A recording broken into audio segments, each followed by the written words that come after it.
भारताच्या कॉर्पोरेट इतिहासातील एक प्रकरण आज सर्वांसमोर आलं आहे, ज्यानं संपूर्ण शेअर बाजार उद्योग जगतात आणि सर्वसामान्य गुंतवणूकदारांचे पाय जमिनीवरून सरकवलेत। राजेश एक्सपोर्ट्स ही सोन्याच्या शुद्धीकरणातील आणि दागिन्यांच्या निर्यातीतील भारतातली एक आघाडीची कंपनी, पण आज ही कंपनी एका अशा आरोपाच्या पिंजऱ्यात उभी आहे ज्या आकड्याची कल्पनाही आपण करू शकत नाही।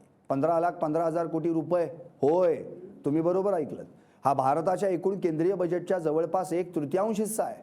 एवढ्या मोठ्या रकमेचा कथित महसूल घोटाळा सेबी म्हणजे security and exchange board of इंडियानं उघडकीस आणलाय।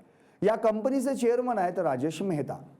आज आपण या रिपोर्टमधून हेच पाहणार आहोत की नेमका हा आरोप आहे तरी काय, सेबीनं काय पुरावे सादर केलेत, यात राजकीय नेत्यांनी विशेषतः महाराष्ट्रातील नेते रोहित पवार यांनी नेमकं काय म्हटलंय। नमस्कार, मी संदीप आणि तुम्ही पाहता LS मराठी।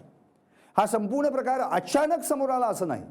सेबी गेल्या काही काळापासून राजेश एक्सपोर्ट्सच्या आर्थिक व्यवहारांवर बारकाईने लक्ष ठेवून होती। आर्थिक वर्ष 2020 ते 2025 या 5 वर्षांच्या कालावधीत कंपनीनं जे आर्थिक ताळेबंद सादर केले त्यात प्रचंड फेरफार केल्याचा संशय सेबीला आला। जेव्हा सखोल चौकशी सुरू झाली तेव्हा जे समोर आलं ते मात्र धक्कादायक होतं। सेबीचा दावा आहे की या कंपनीने 5 वर्षात जो एकूण महसूल दाखवला त्यापैकी 99.8% महसूल हा एकतर खोटा आहे किंवा त्याची कोणतीही कागदोपत्री पडताळणी होऊ शकत नाही। याचा अर्थ कंपनी जितका व्यवसाय दाखवत होती तितका व्यवसाय प्रत्यक्षात अस्तित्वातच नव्हता।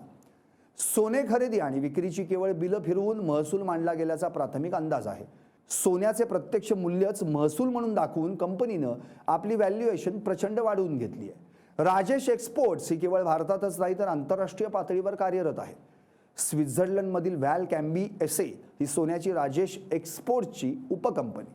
सेबीच्या अहवालानुसार या स्विस उपकंपनीसोबत झालेल्या व्यवहारांमध्ये मोठ्या प्रमाणावर तफावत आढळली आहे। भारतातून बाहेर जाणारा पैसा आणि तिथून येणारा पैसा यांचा ताळमेळ लागत नाहीये।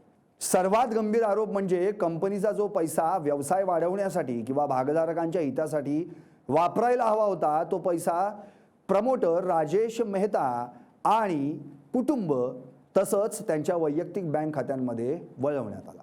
हा थेट गुंतवणूकदारांच्या पैशांवर मारलेला दरोडाच आहे असा संशय आता व्यक्त केला जातोय। या सर्व घोटाळा प्रकरणावर रोहित पवार यांनी नुकतंच एक ट्विट केलंय। त्यांच्या मते हा जो घोटाळा आहे तो घोटाळा करणारा राजेश मेहता हा जगातील सर्वात मोठा अकाउंटिंग घोटाळ्याचा सर्वेसर्वा ठरेल। मेहताच्या कंपनीत इतर म्युच्युअल फंड कंपन्या गुंतवणूक करण्यास टाळाटाळ करत असताना LICने गुंतवणूक केलीच कशी? मेहता प्रकरण अतिशय गंभीर असून सेबी सारख्या संस्था कशी माती खातात हे सिद्ध झालंय। यात सर्वात मोठं दुर्दैव म्हणजे LICचा गुंतलेला पैसा हा सर्वसामान्य जनतेचा आहे, त्यामुळे जनतेच्या पैशाची देखील माती झाली आहे असं ट्विट रोहित पवारांनी करत संताप व्यक्त केलाय।